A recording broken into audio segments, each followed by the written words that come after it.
The U.S. has a major blood shortage right now. It's due to an increase in things like chemotherapy, organ transplants, heart surgeries, and of course, supply. Truro Infirmary has a blood bank that stores life-saving blood, for example, and there are lots of ways, of course, that you can give. We're joined by Dr. Andrew Siegel of Crescent City Physicians to talk about this. Good morning. Good morning. Well, whether it's distractions or whatever, you know, we go through these sort of periodic times when I know people in the medical community are aware that we have shortages of blood. Sure, yeah. Do you think, from a standpoint of a donor, everybody talks about, you know, how important it is.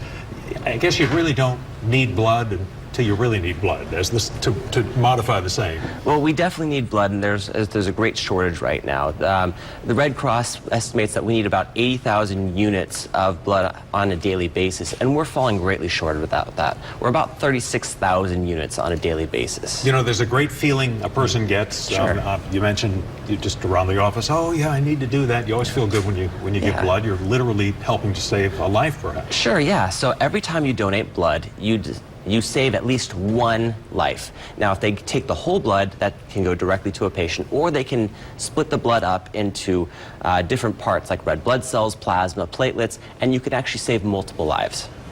You know, there's something in this for the donor, too, in terms of test results, that sort of thing. If you've got a problem, what do they look for? So sometimes, well, what they'll do when you first arrive to the testing unit, sometimes what they'll do is they'll give you a history. They'll take your history, they'll give you some questionnaires, they'll do a small physical exam, and sometimes they can test your blood, and they'll test your blood for different things, namely diseases, or sometimes they'll get a little cholesterol and blood counts as well, so they can tell you how you're doing a little bit. I wouldn't want to imply that's a substitute for a checkup, but you know, maybe something to supplement in that way.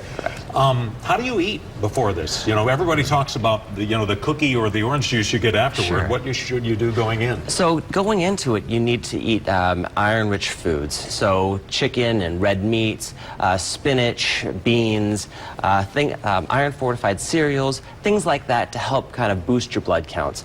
Afterwards, as beforehand, you also need to drink lots of fluids, stay hydrated, get a good night's sleep as well. What's lots of fluids? 3 or 4 cups of water? Yeah, sure. About 8 to 12 ounces, you know, a little bit more. I would drink a little bit more than you're used to, actually, because they are taking some blood out of you. Your blood volumes are going to go down, so you want to replenish what's there. And you can't go out and have a whole pizza or something and cheesecake, but you do get to eat just a little bit more afterwards. Yeah, exactly. So I would also as well continue the high iron diet, stay hydrated, don't do much exercise, heavy lifting, strenuous activity, because you may have a chance of passing out. All right, Dr. Andrew Siegel with an important message that there is a blood shortage and people need help. All right, thanks as always for your help.